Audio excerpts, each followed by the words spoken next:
So আমি গিয়েছিলাম দোকানে, সেখান থেকে আমি কিছু জিনিস নিয়েছি।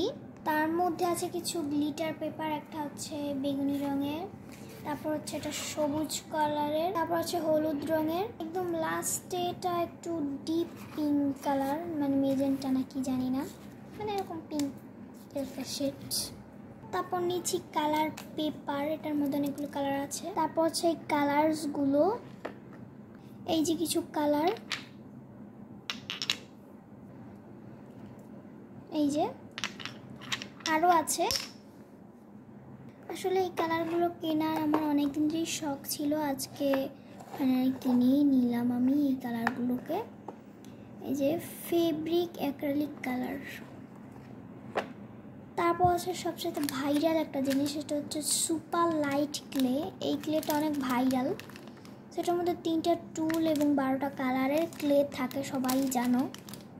তারপর নিয়েছিলাম 2টো ব্রাশ। আমার ব্রাশগুলো পুরো ঝাড়ুর মতো হয়ে গেছিলো, সো এগুলোকে নিয়েছি। সো এই ছিল আমার সব জিনিস। তোমাদের কেমন লাগলো অবশ্যই বলবো কিন্তু। বাই।